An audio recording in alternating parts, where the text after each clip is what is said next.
Parce que l'église n'est pas seulement là pour préparer les gens sur le plan spirituel, mais aussi sur le plan social. Choisissez d'adhérer dans des partis politiques à cause de la vision. L'électorat congolais est majoritairement jeune. Ça veut dire que c'est nous qui avons le pouvoir, c'est la jeunesse qui a les manettes entre ses mains. Les jeunes sont manipulés par des politiciens véreux pour pouvoir atteindre leurs objectifs. La richesse d'une nation, ce n'est pas seulement son sous-sol, c'est surtout son capital humain.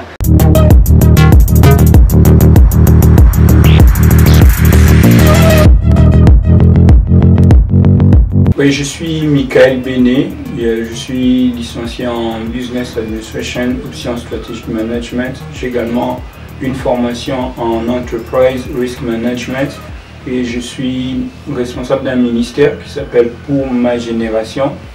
Et sur le plan professionnel, j'ai déjà eu à travailler dans une organisation internationale du système des Nations Unies. Voilà. Oui, Pour ma génération est un ministère qui travaille dans le but de susciter une génération mature en Christ afin de manifester le royaume des cieux.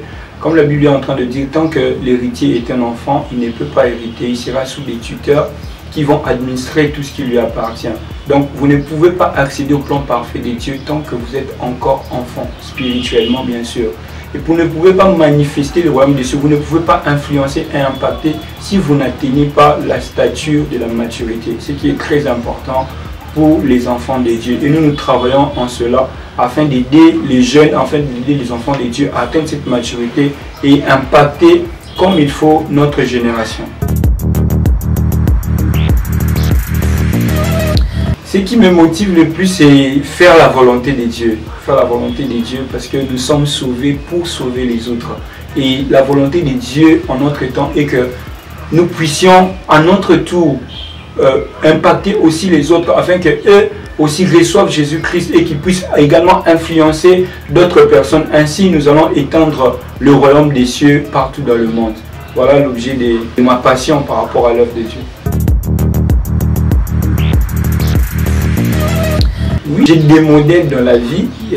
En premier lieu, le Seigneur Jésus-Christ, comme vous le savez très bien, et aussi ma mère spirituelle, qui est Madame Blanchine Mazanga, qui est coach en développement personnel, qui est une femme très influente, non seulement dans les sphères professionnelles, mais aussi spirituelles de notre pays. C'est une merveilleuse servante de Dieu que j'aime et que j'admire énormément. Mais également, il y a le pasteur Atom Sumbuma qui est mon pasteur, un modèle pour notre temps, un modèle pour la jeunesse, non seulement sur le plan religieux, mais aussi sur le plan professionnel, avec son entreprise TBG qui est en train d'influencer dans notre pays. C'est très important.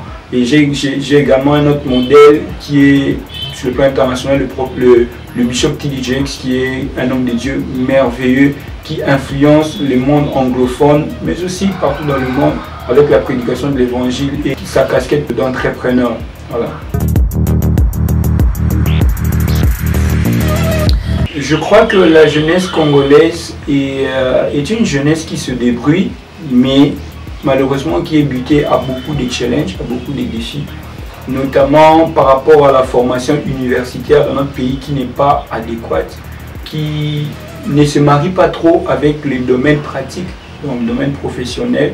Et c'est dommage, mais aussi c'est une jeunesse qui est confrontée à des difficultés en ce qui concerne l'entrepreneuriat parce qu'elle n'ayant pas accès aux capitaux nécessaires pour pouvoir mener à bien leurs affaires. C'est une jeunesse quand même qui se débrouille, qui se recherche. Il suffit de circuler Kinshasa et de voir comment les jeunes se battent pour vendre quelque chose, pour trouver du pain. Voilà, c'est une jeunesse qui a besoin d'encadrement, c'est une jeunesse qui a besoin des opportunités. Oui, l'encadrement est nécessaire parce que sans l'encadrement, il ne saura rien faire. On n'invente pas la roue comme on le dit. Il y a des gens qui sont venus avant nous, qui ont fait un certain nombre de choses et qui ont réussi. Et s'ils encadrent la jeunesse, je pense que la jeunesse prendra une très belle direction. Et c'est très important parce que la jeunesse est caractérisée également par l'inexpérience. Alors s'il y a l'encadrement, voilà, la jeunesse peut orienter sa passion correctement. S'il y a l'encadrement, la jeunesse peut orienter son énergie positivement afin de pouvoir s'épanouir. Voilà. L'entrepreneuriat des jeunes dans notre pays, c'est quelque chose qui est de plus en plus florissant, mais également buté à beaucoup de défis, notamment en ce qui concerne les taxes et consorts. Quand vous voyez un jeune, par exemple, qui commence une pharmacie et que pendant la journée, il y a plus de 10 personnes qui passent pour pouvoir récolter les taxes et les impôts et tout ça, vous voyez que déjà le jeune est asphyxié. Déjà, c'est difficile pour lui de pouvoir avoir des capitaux nécessaires pour pouvoir investir. Et même quand lorsqu'il investit, il est encore buté à certains problèmes par rapport aux taxes et aux impôts, parfois dont on ne connaît même pas la provenance.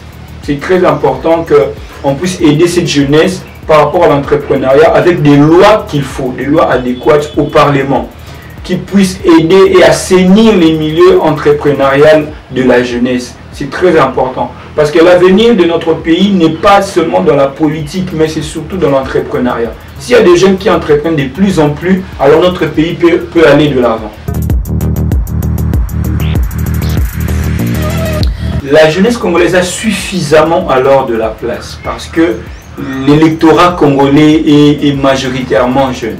Ça veut dire que c'est nous qui avons le pouvoir, c'est la jeunesse qui a les manettes entre ses mains. Et donc si la jeunesse utilise bien cette manette, alors la jeunesse peut avoir le pouvoir et surtout dans cette législature plutôt qui arrive, la jeunesse peut avoir sa place, non seulement au Parlement, même aussi dans l'exécutif. Et je pense que cette jeunesse a des atouts nécessaires pour pouvoir y arriver. Je dirais oui et faux, parce que oui, parce que voilà, aujourd'hui, les jeunes sont manipulés par des politiciens véreux pour pouvoir atteindre leurs objectifs. S'ils veulent atteindre leurs objectifs, ils utilisent la jeunesse, ils manipulent la jeunesse, ils appellent la jeunesse à sortir à la rue pour manifester pour leurs intérêts à eux, non, même pas pour les intérêts de la population. Et par là, je peux dire que la jeunesse est un tout petit peu manipulée parce que parfois elle sort dans la rue sans se poser des questions qu'il faut. Et aussi l'église, parce que parfois il y a des prédications qui n'aident pas trop la jeunesse à s'épanouir. Il y a des prédications qui endorment la jeunesse. Et s'il n'y a pas des programmes qu'il faut à l'église, s'il n'y a pas des prédications qu'il faut à l'église pour montrer à cette jeunesse que vous n'êtes pas là seulement pour jeûner, prier et rester entre les quatre murs de l'église, mais vous êtes les sels de la terre et que vous êtes destiné à influencer à l'extérieur de l'église sur le plan professionnel, éducationnel, sur quelque plan que ce soit dans la société. S'il n'y a pas ce genre de choses, en tout cas la jeunesse ne sera contrainte de s'endormir. S'il n'y a pas quelque chose qui sorte la jeunesse de sa léthargie, je ne pense pas que cette jeunesse aura réussi. Et là, je me dis que l'Église en est aussi pour quelque chose. L'apport de l'Église, c'est que s'il y a des programmes, qu'il faut, parce que l'Église n'est pas seulement là pour préparer les gens sur le plan spirituel, mais aussi sur le plan social. Alors s'il n'y a pas de programme qu'il faut pour aider cette jeunesse à pouvoir sortir, comme je venais de le dire, des quatre murs de l'Église pour aller influencer à l'extérieur, je pense que l'Église aura raté aussi une partie de sa mission. Et l'apport de l'Église, c'est mettre en place ces programmes qu'il faut dans la formation de la jeunesse. Et je pense que cette jeunesse pourra faire quelque chose. La jeunesse va jouer un grand rôle parce que, comme je venais de le dire, la majorité de la population est jeune. Et si cette jeunesse prend conscience des enjeux du temps, je pense que cette jeunesse peut pouvoir apporter quelque chose dans le développement de notre pays en tant que main-d'œuvre, en tant qu'entrepreneur, en tant que politique, en tant que voilà, atout nécessaire pour notre pays. Parce que vous devez le savoir que la richesse d'une nation, ce n'est pas seulement son sous-sol, c'est surtout son capital humain. Et si cette jeunesse est formée, si cette jeunesse a des atouts nécessaires, je pense que cette jeunesse sera quelque chose de très important pour l'avenir de notre pays, pour son développement. Mon devise dans la vie, c'est croire, croire et croire encore. Parce que quand vous croyez, vous pouvez dépasser vos limites. Quand vous croyez, vous pouvez remporter les défis. Quand vous croyez, vous pouvez aller au-delà de vos défis. Quand vous croyez, rien ne vous est impossible. Quand vous croyez, vous pouvez réussir. Alors que nous sommes à l'aube d'une nouvelle législature, je voulais dire à cette jeunesse que tu as le manette entre tes mains, c'est toi qui as le pouvoir entre tes mains. C'est toi qui vas donner une direction à notre pays par rapport à ces nouveaux quinquennats qui sont en train d'arriver. Et puisque l'électorat congolais est la majorité jeune, je pense que c'est nous qui devrions maintenant prendre les choses à bras les corps pour donner une direction à notre pays. Ne choisissez pas des partis politiques parce que c'est votre tribu. Ne choisissez pas des partis politiques parce que c'est votre vieux du quartier ou c'est parce que quelqu'un que vous connaissez. Choisissez d'adhérer dans des partis politiques à cause de la vision, à cause de ce que les gens sont animés d'un esprit qui puisse aider notre pays à se développer. C'est très important. Parce que si nous choisissons les gens de façon complaisante, alors nous serons en train d'enterrer notre pays nous-mêmes. C'est très important. Parce que le système sanitaire de notre pays ne va pas vous épargner. Le système éducatif ne va pas vous épargner. Les infrastructures de notre pays ne vont pas vous épargner. Parce que vous allez rouler sur les mêmes routes que tout le monde. Même si vous êtes au gouvernement, même si vous êtes au Parlement, vous allez rouler sur les mêmes routes que tout le monde. Ça veut dire que nous avons intérêt à faire des choix adéquats, des choix qu'il faut pour donner une nouvelle direction à notre pays. Jeune, réveille-toi. Je pense que tu as des atouts. Et si tu ne te réveilles pas, personne ne se réveillera à ta place.